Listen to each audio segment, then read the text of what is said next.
So my name All is right. Whitney Chanel, and I specialize in content marketing for music artists and businesses, influencers. My company is Higher Digital Hype. Tonight, we're going to be talking about the importance of a rollout. We're going to give you some examples, some case studies, but I'm going to go ahead and let Bobby introduce himself now. Check this out. It's your boy Bobby Outlaw. Real name, no gimmicks. That's my real name, Bobby Outlaw.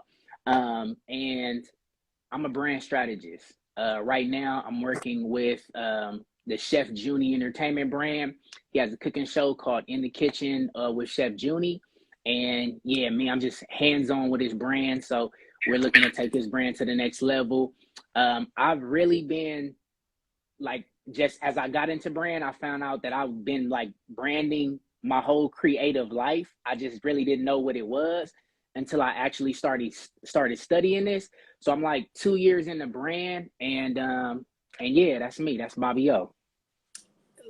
And this actually came from, we're going to turn this into a series. This came from one time Bobby was going live and I joined the live and we had a great discussion and we were like, we should do these more often, but we really planned this one. We put together some notes. So it's going to be good. Also, everything that we're talking about, we're going to put into a PDF that's going to have the notes of the case studies we're going to talk about. We got some questions that we were asked to go over. So we're going to go over those at the end.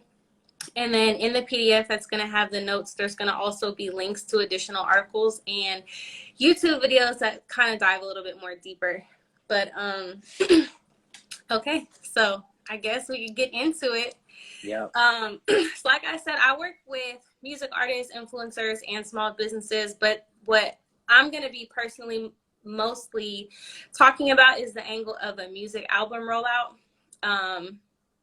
So we're going to first go over what is a rollout.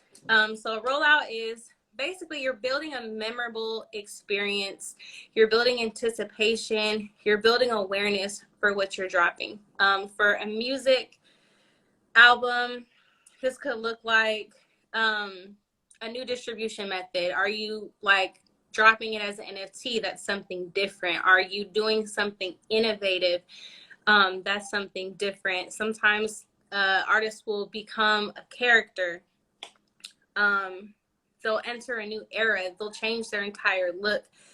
But yeah, it's basically going to be just setting the tone for what you're dropping. It's building awareness versus just dropping something, and you should still be working on continuing to market whatever you drop after you drop. That would be like your post-release, post-rollout. I don't know the official term for that, but the rollout specifically is everything that you're doing leading up to a release. And that could be a year, that could be a few months, that could be nothing, but we'll get into that. So I'll let Bobby talk about why they're important.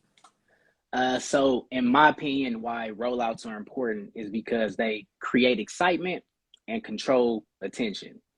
Um, in my eyes, like one of the ways to control excitement is the story that you have, right? The story that you have to tell. Is the story that you're leading with your rollout, is it exciting? You know what I'm saying?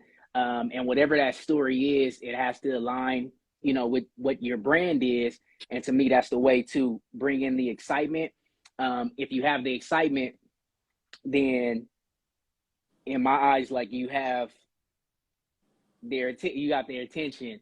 Sorry, Whitney, it's my first time, a little nervous, You're going good. over You're my good. notes.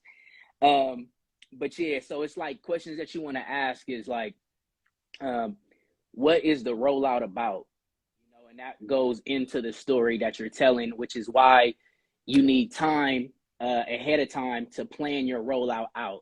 I don't think anyone should, if you're rolling out a service, a product, or a project, music project or movie, you shouldn't be trying to roll that out in 3 days, right? And I'll be going over that in the example that I have, the case study that I have to go over. But like I said, I feel like it's important because you can create the excitement and you can control the attention. controlling the attention. That's a good point that I hadn't thought about, but that goes into building a narrative, and building an experience out of it. Um, what was I going to say? Um, you want to go into the case studies? You want to elaborate on that anymore? Okay. Yeah, so I'll go into it, right. And this is also just to show you, I see a lot of small businesses. I see a lot of new artists, influencers, whatever you are, lawyers, real estate agents that have services that don't take whatever they're announcing, whatever they're releasing, they don't take it that serious, right? And if a big brand like Scott, or like who I'm about to go over, Apple, right? If they take it that serious, then and they have millions of dollars, some billions of dollars to play with when you talk about marketing, right? When you talk about ads, when you talk about advertisement, they have $1 million to play with, and they still take it more serious than people on the lower level, right? Yeah, So I want to add something to that really quick. And dang, what was I going to say? We were just talking about this. brain fart. I know. Okay, go ahead. Go ahead. I'll come back All to right. it. All right. So what I'm talking about is the release of the very first iPhone, right? And the start of it, Steve Jobs announced that they were going to release the iPhone on January 9th, 2007. That was the first announcement that he made. So we're talking about Apple that has been around since the 80s, and they still are announcing the product well before it comes out.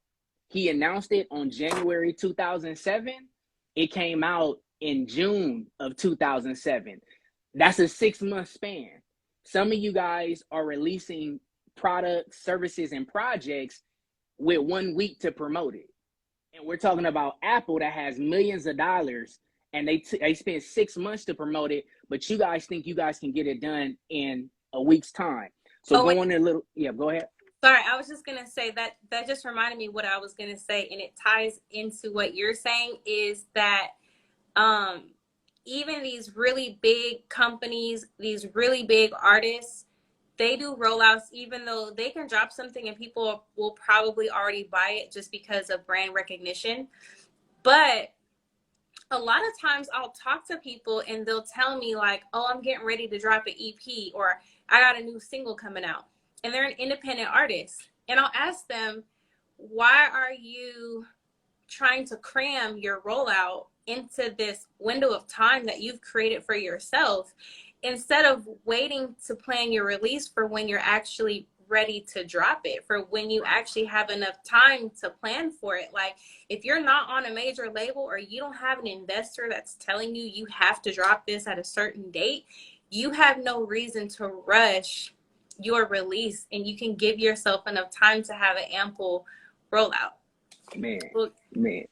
So just real quick, yeah, this is gonna be a quick timeline, and it's like I said, it's to show you guys how long a big company like Apple, with the credibility that they already had with their audience, with their brand, with their ecosystem that they created from the 80s to 2007, and they still took 6 months to promote a product, right? So Steve Jobs announced the iPhone on January 9th, 2007.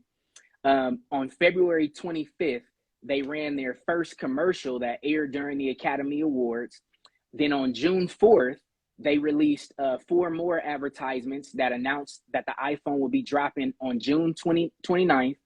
And then June 11th, they announced at the Apple's World Development Conference that the iPhone would be having third-party apps. Third-party apps at that time in 2007 was pretty much what we know as social media, right? So they were the first phone for a long time. I don't know if you guys remember. mm-hmm, You could only get on IG if you had an iPhone. You mm-hmm. couldn't get on IG without it.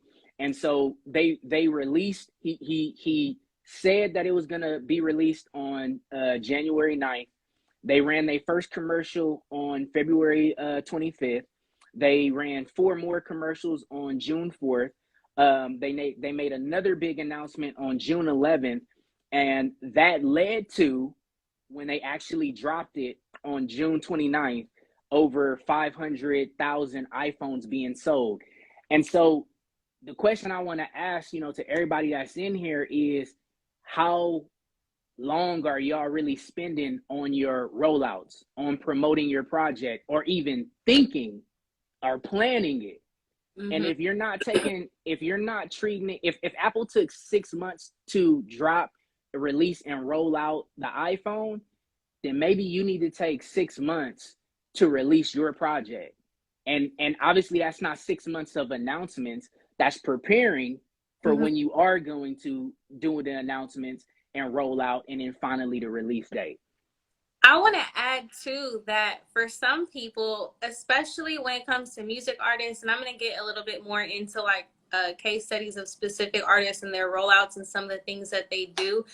But I would even go as far as to say that you could be, I don't want to say should be, because I don't like telling people what they should do, but you could be planning your marketing strategy as you're planning your project, as you're in the studio. Start Right. thinking about how are you going to promote this? What's unique about it? What can you do to get attention for this release? What is the song about? Like, that's what I always, whenever an artist would tell me they need help with their rollout, like, I always need to hear the song first, hear what is the song about, what's the message of it, and who is the audience. Because what's going to appeal to hip hop fans is going to be different than what appeals to rock fans. They hang out in different places. They have different interests, generally speaking, just as an example.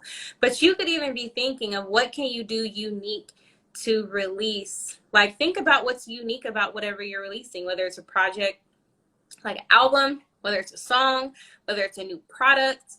Think about what's unique about that and how can you get people excited and highlight that uniqueness as you're creating it. And then in that sense, like, then you can get an idea of how long do I need to execute these ideas that I have? How much time do I need to plan it? Am I going to have an event? How long is it going to take me to promote that event? Am I going to get like specific merch to promote it? How long is it going to take me to get that merch designed and to get that merch made in time for my release? That's going to be something that like really kind of dictates how long you need for your rollout and how long you should wait to release whatever you're releasing. Because if you think about it, you spend all this money and time in the studio, you're paying for mixing, you're paying for the studio time, you're paying for the mixing, probably paid for a beat, paying for it to get mastered. You got to get cover art. You probably got a video done. And you spend all this money investing in this project. And then you just put it out there and don't invest any time or even thought, let alone money, into making sure people know about it. I tell artists all the time. And real quick, yeah. I think that's one of the biggest points, not the biggest, but the fact that you just gonna waste all your money like that. And I tell artists all the time, it's not that your music's not good, it's that enough people haven't heard it yet. So if you look at Stunning Man 02, like he promoted Big Steppin' for at least like 8 months before it really got like to its peak where it was really, really big. And a lot of times artists, they'll be like, I'm about to drop something else. Now it could be part of your, like, if you're releasing a whole album, it could be a part of your plan to release multiple songs and then maybe see which one people like the most and then put more energy behind that one. But a lot of times people give up on stuff and they move on before they spent enough time actually promoting it. Like, if you know your record is good, if you know your product is good, if you know your service is good, instead of thinking maybe you need to make something else, think about, can you market it better? How can you get more people to see it? If that reel only got 300 views, it's not enough people saw it. If your song hasn't even hit 1,000 streams yet, why are you giving up on it and forcing yourself to invest time and money into making more and putting out more when you haven't spent any time and money putting out what you already have. That's already good. So do you Oh, want to hit them off with your I think one of the questions that was asked probably will be answered in one of the case studies. yeah. So Princess, and shout out to the hyphy Princess of the Bay. She's been going crazy and doing a ton of shows. I don't know very many artists who are working harder than her right now. Asking how can you maximize a rollout and promotion on a budget, and we're going to get to that because I have a few different examples that are going to go over specifically, like from major artists, major label artists who obviously have all the money in the world, and then independent artists. But yeah, so I guess we'll get into that now. So I have two specific case studies to speak about, but to answer Journey's question, one of my examples is Nipsey, his rollout for his album Crenshaw. So something that you can do to make your part of what a rollout is God, I keep getting all these. I gotta just ignore these notifications because if I go on D&D, it's gonna pause the live. But the rollout, what makes a rollout is not just releasing snippets. It's not just saying I got an album coming on this date. That's not a rollout. A rollout is creating something memorable. If you're a music artist, that means every time somebody listens to that song, they're going to remember your rollout. They're going to remember that experience. They're going to remember what was going on that was special about it. So for Nipsey, the reason why we all remember this project, Crenshaw, is because he did the infamous $100 album. Right. He did a limited amount. He did Proud to Pay. And there was all of this hype. I think he ended up on Ellen mentioned it on her show. Everybody was talking about this Proud to Pay, this $100 album. And then if you went and bought it in person, you got an autograph. There was a limited amount. Once it was done, it was done. And then I believe, I could be wrong, but I believe he did something where it was like everybody who got this album gets to also attend a show. Yeah. Now, that being said, that's actually an RIP to Nip because he was so ahead of his time, because that's actually what you would consider the utility of an NFT. And Right. he just did it for a physical product without it being an NFT on the blockchain. But that's something that made it a rollout and made it memorable. And while all he really, I mean, yeah, Nipsey had a name, but like, you know, he probably had to, you know, pay for the event, whatever, where he had people coming in. But even if you don't have an in-person event, that really took no money for him to do that. It took no budget for him to create hype around the way that he was selling his album. La Russell just had a new album that came out that had one of the highest sales, period, pure sales, period. I mean, his numbers were competing with Beyonce, literally, out of like pure album sales. And he did it as and for him, he didn't do it like $100 album. It was pay what you want. You know, some people paid $1,000, some people paid less than $5 or less than $20, whatever they paid. I bought the album. And another thing too is that he had the humility in how he did it, where his post, like the caption of his post said, "I need help." And that got his fans like, I rock with La Russell. I'm gonna help him. Like, I'm gonna help him make history. Like, I'm behind him. And while La Russell did work with some, I don't know all the details, but he did work with like a third party in that release, just in the sense of the platform that he used to put it out. But that didn't take any money, any budget, other than him getting on social media and doing something different. So if you have no budget, you're going to have to be like, you're going to need to be on social media. You're going to need more content. You're going to need to be a little bit more creative. I would argue and say that every rollout should be creative. But if you don't have a budget, you're going to have to be even more creative. Like, just think about it like when you really love somebody, whether it's your mom, your kid, your significant other, and you want to get them a gift and you don't have no money, you get creative to get them something thoughtful. So you just have to be a little bit more thoughtful with your rollout and find something that's going to connect with your audience. Yes, use your resources around you. Like if you can't book a venue, you could literally be like, everybody meet me here, whatever location. It could be a public location outside. Meet me at this park 12 o'clock on this date.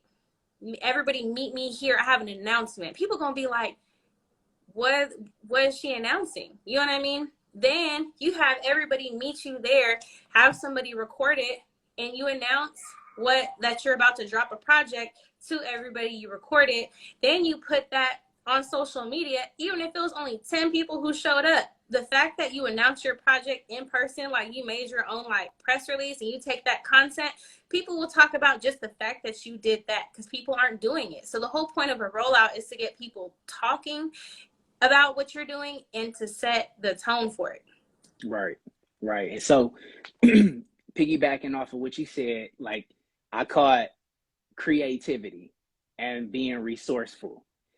In lack of finances, those are the two things that you're gonna have to lean on: your creativity and your resourcefulness. And so now the next case study I'm gonna give is an event I did called Enter the Void in 2020, right? It was one of the last events before the world shut down. You feel me? I did it on March 1st, 2020 with my homegirl, Crystal, the owner of Naughty Dreams. And so it's funny because as I'm looking at this, it took 6 months for us to plan this, just like it took 6 months for Steve Jobs to drop the first iPhone. So this event was for March 1st, 2020. We started planning it in October 2019. And so that was the first thing that we did is we sat down and we planned what we were going to do. The next thing that we did is like, okay, for this rollout, we want to give people a preview of what to expect, right? Because how many times have you seen an event and it's just a flyer? It's only a flyer. I don't know what's going to happen. You know what I'm saying? Most of the like, time. all I'm looking at is a date, a female on the flyer, and an address. I don't know what to expect, right? And so I was like, okay, why don't we shoot promo visuals to give people a preview of what to expect? And so we did the promo video shoot in November 2019. We have 5 videos out of that one promo video shoot. And in that promo video, there another thing that we did, right? And this is how you control emotion, right? We had one of the vendors, which is the person who helped me do the event as well, Naughty Dreams. Her product was shown in the promo visual. And then another vendor, which is Miss Banks, it was a massage therapist. She was shown in a promo visual. So now, you feel me? So now her business is being promoted, which is gonna make her want to promote the video. Naughty Dreams business is being promoted, which is gonna make her want to promote the video. So you have to stop being. Another thing that I see with people is they're selfish and they want the limelight. Well, if you shine the light on other people, that'll help the success of whatever you're dropping, right? Get people involved, get the limelight off to you, right? So we had the meeting in October 2019. We did the promo visual shooting in November 2019.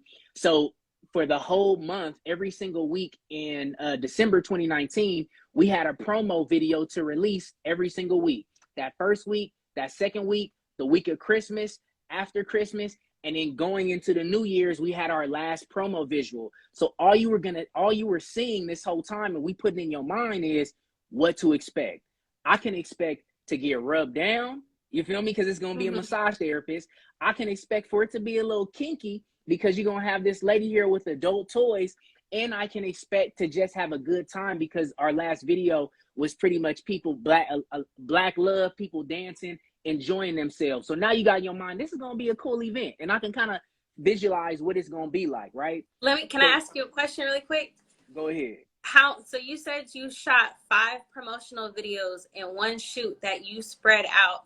How much did it cost you for that shoot to shoot those 5 videos?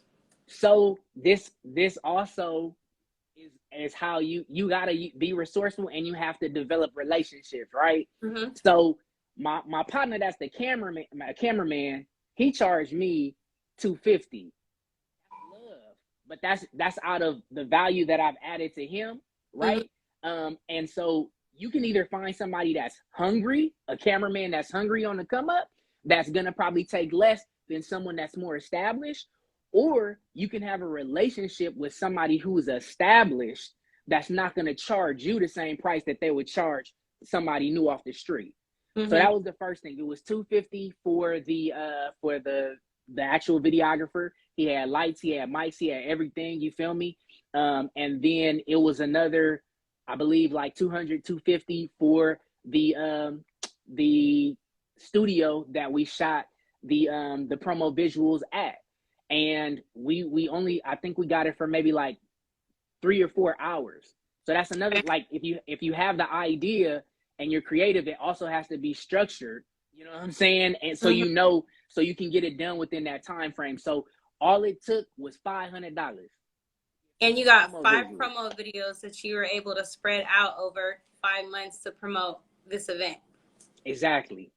And Exactly. I wanted to ask you that to show that it doesn't have to cost a lot. But I would even go as far as to argue and say, let's just say you don't have a professional videographer and you're not paying for a set. You could, one, cut out the set costs. If you can't afford that, do it somewhere public or somewhere where, you know, you don't have to pay for a location. That would cut that price in half. And we have these amazing phones that have 1080 4K quality cameras on them. I've seen people shoot amazing promotional videos that they shot and edited on their iPhone. Watch Homie Quan says all the time, like, he started out, for how long he was doing everything on an iPhone 6, an Yep. iPhone 7. He Yep. was shooting everything, editing everything on his phone. You can get a lapel mic off Amazon for less than $30 that'll plug right into your phone. You know what I mean? So even if you don't pay a videographer, you can still plan a shoot with your friends. And I say this all the time for people who are doing events. Instead of just saying we're having an event, do something that's going to show what people can expect. What's the energy like? What's the vibe like? Do you have any previous events that you can show that and let people know what to expect? If you're an artist and you're promoting a show, you can use footage of your last show just so people can know what type of show to expect from you. And I think that's why LaRussell sells so many tickets to his shows. People really look forward to them. People, including myself, really be sad when we miss a show. But it's because he performs, even before he was selling out shows, he was performing in his backyard, in his garage, without worrying about, is it aesthetic? He was performing. You know what type of energy you're going to get from a LaRussell show, and that makes people want to go. So think about, how can you show people what type of experience they're going to have and what type of energy. You could even tell them what type of people can they expect to be there. Who is the audience for the crowd? What age is it? What type of interest do they have? What, you know, like, is it going to be like, or is it going to be like a spoken chill vibe? Is it going to be drinking? Is it going to be, you know, is it going to be chill? Is it going to be networking? Tell people who else is going to be there. Because a lot of times, you know, think about how many times someone invites you somewhere and you're like, who all going to be there? Right? Yeah. And so if someone's going to an event, you think they don't want to know who all going to be there? Part of your event rollout should be letting them know what other type of people are going to be there. Not just the performers, who's going to be in the audience with them. And to tie that in, what you said, like, who's going to be there after the promo visuals were done, right? So my next strategy was to give testimonials, because this wasn't the first Enter the Void that I've done, but this was the first Enter the Void that I took to another level, right? Mm-hmm. So because there were already people that have experienced Enter Void in the past, I got testimonials. So now what I'm doing is I gave you a preview. Now I'm giving you the experience from real people who actually experienced it in the past. Mm-hmm. So they're speaking on how good it is. So I don't want you to come because I said to come.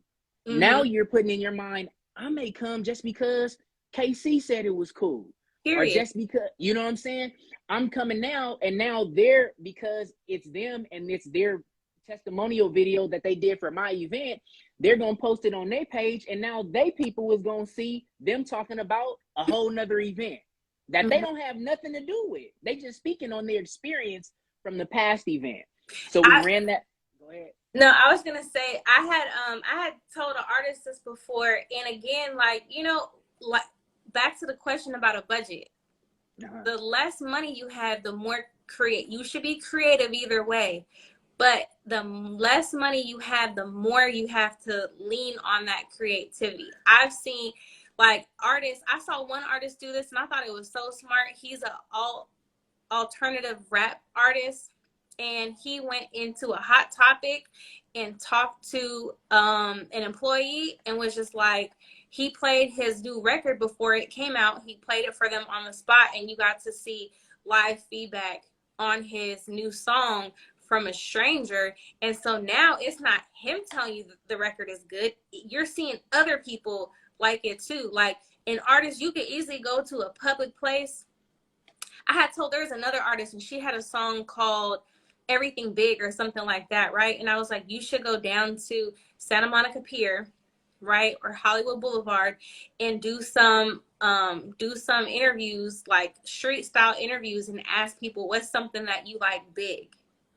You gonna get all type of answers. Take that, cut it up, and then you use that to promote your record. You know what I mean? So you could do stuff. That's why I say, like, anytime I talk to somebody like about a rollout, I need to know what the song is about, and then think about the theme of the song.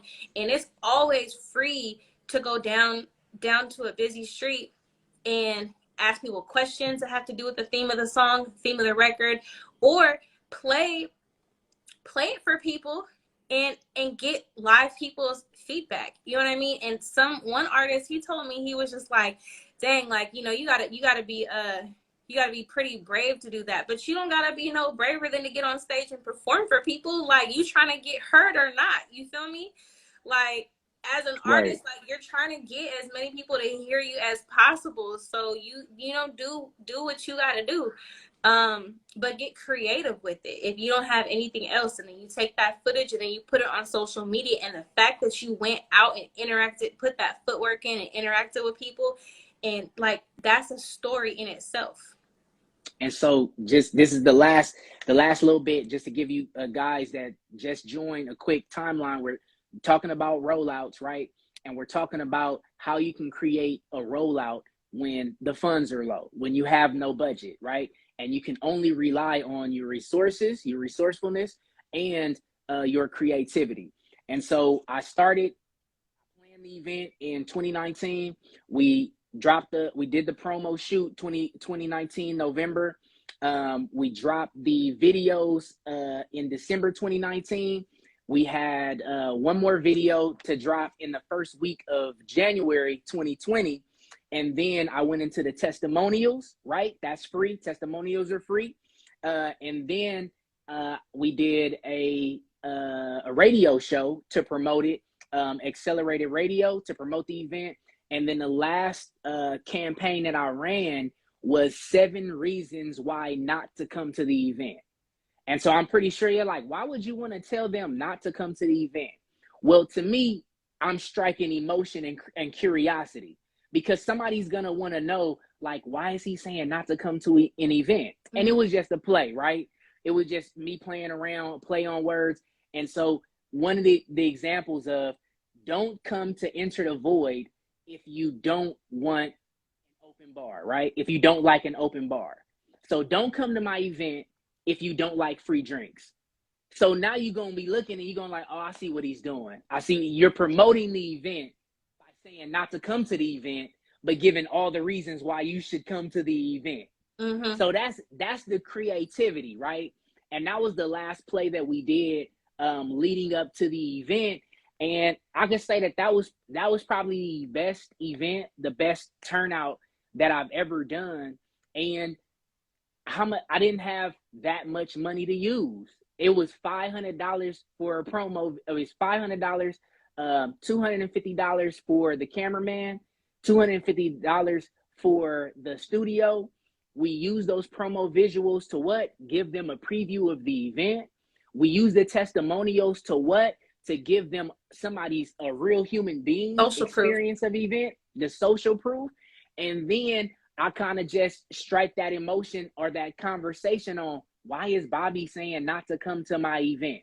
Mm-hmm. So that's where the creativity and the resourcefulness, lack of a budget, can help you still have a successful rollout. Right. Yeah.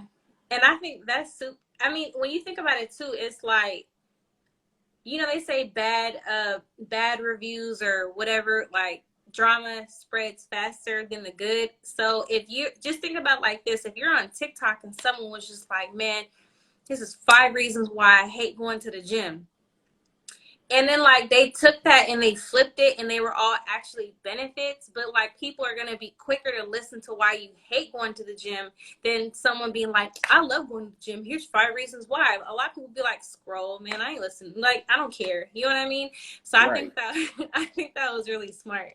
I'm just thinking from a content perspective of how to get people to stop scrolling and actually watch what you're talking about. And then on a side note, you know what that opened up my eyes to, Whitney, is like there's still something to be said about physical flyers. Like you can do that work, but that let me know how truly like everything is being promoted online. Yeah. And how much money are you saving just by promoting it online for free? That's why I tell people all the time. I hear so many people be like, I don't want to have to be a content creator. Like back in the day, you didn't have to be a content creator to be an artist. And it's like, yeah, but back in the day, you had to be discovered, get a record deal, and you could only be heard on radio or TV. So like, it's an opportunity, and social media is free. So if you don't have a budget, you should be posting as much as you can. Hold on 1 second. You're being really ridiculous right now. Absolutely not, just because you're interrupting me. After.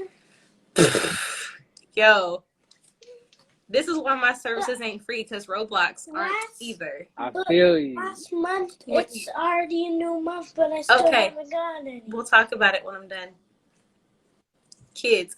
I think I posted a reel, and it was like when you're dating and you have a kid and like you hear somebody like doing something ridiculous in the background and you just trying to like be like, wow, try to ignore, like, anyways. But yeah, so I have one more case study, and again, I want to let everybody know who joined, who wasn't here when we started, that I put together putting together a PDF of all of Bobby's and I's examples and notes, and there's going to be additional links to articles that dive a little bit deeper into some of the case studies we were talking about. There's going to be YouTube videos that you can watch. Some people like to watch stuff when they like to read. So that's going to be available later with the replay of this as well. But one case study that I wanted to talk about, and this is somebody who's on a major label, but it just to show the sense of creating something memorable. The Weeknd, for his album After Hours, he became a whole different character. There's a lot, I mean, like Tyler the Creator is another artist who becomes a different character with every album, but The Weeknd, he really committed. He wore the same suit for a year. Broken nose.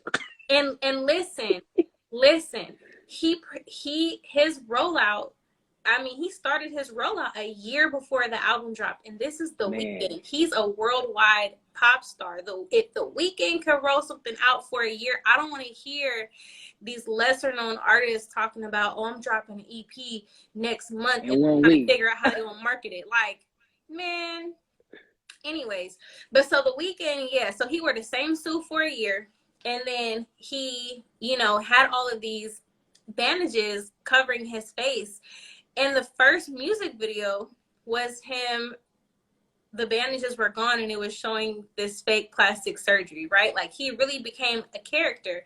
And not only that, then what was it, the Super Bowl performance where he had everybody on the field and they was all dressed up like the versions of him with the bandages on. Like, he became a whole character. And like the reason why that was like a rollout is because when he started making these appearances in this suit and these bandages on, we didn't know it was for an album.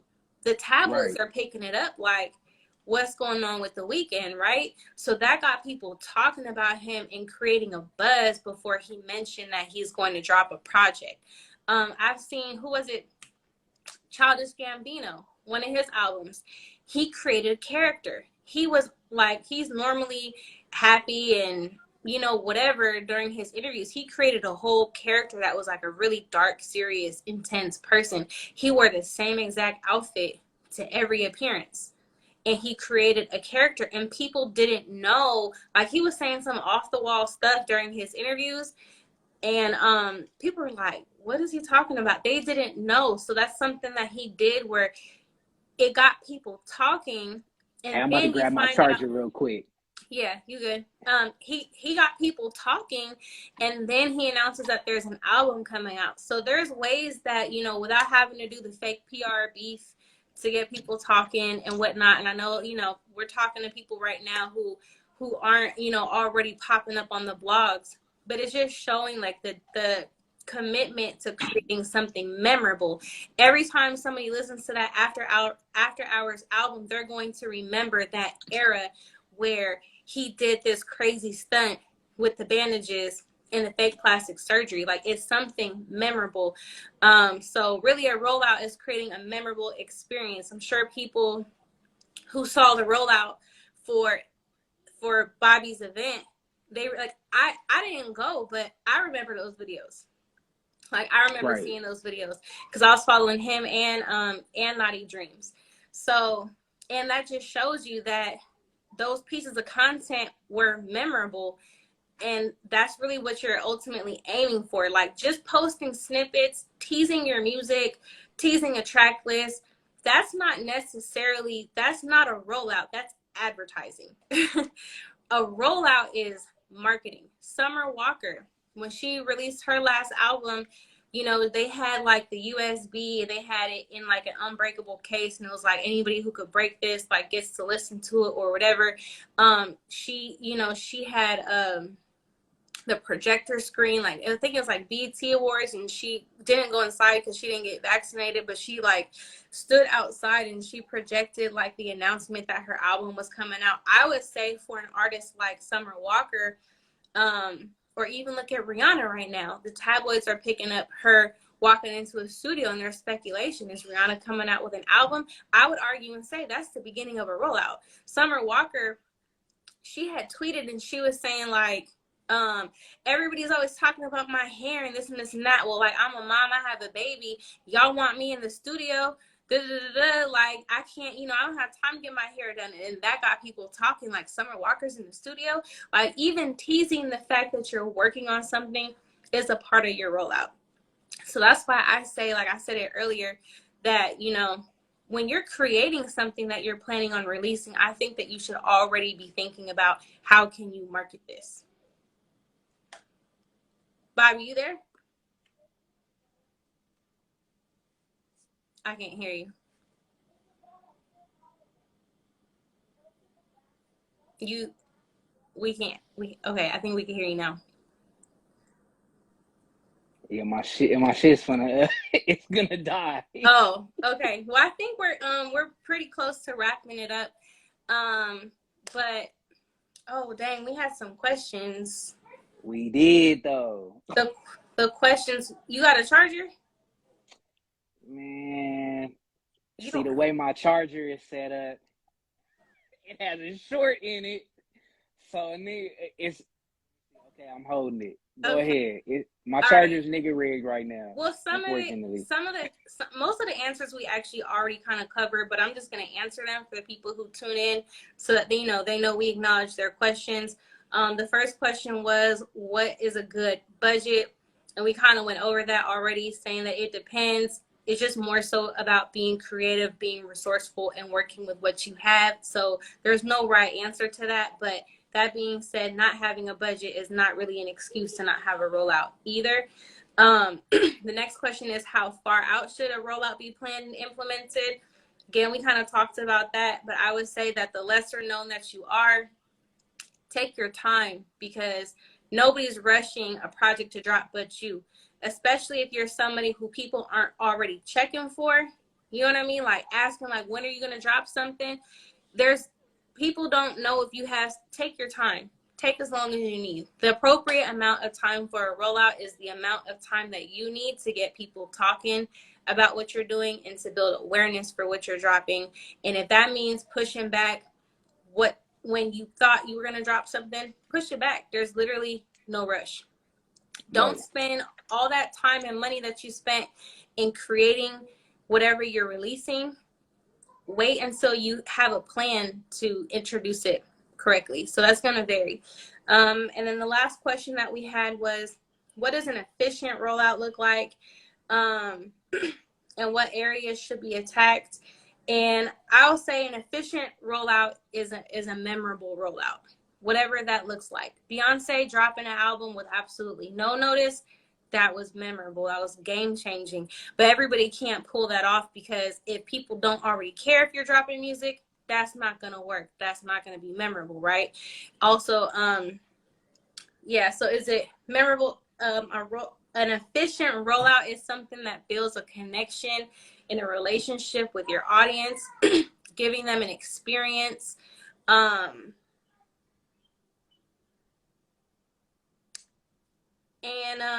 Yeah. Oh, and how the best way to attack your rollout is going to really depend on knowing who your target audience is and what do they care about and what are you known for, what makes sense for you.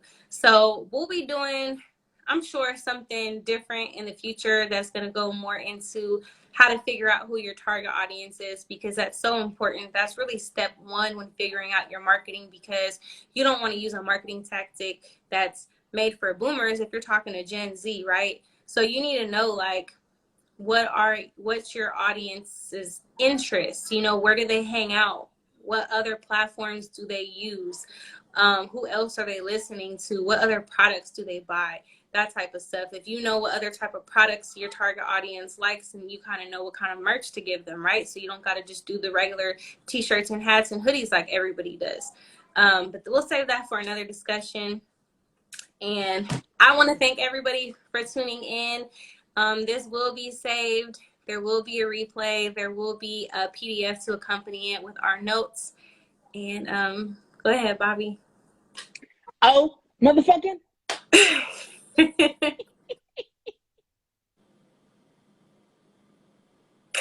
The signature. That's speaking of branding. But all right. Thank y'all. We'll talk to everybody later. Bye.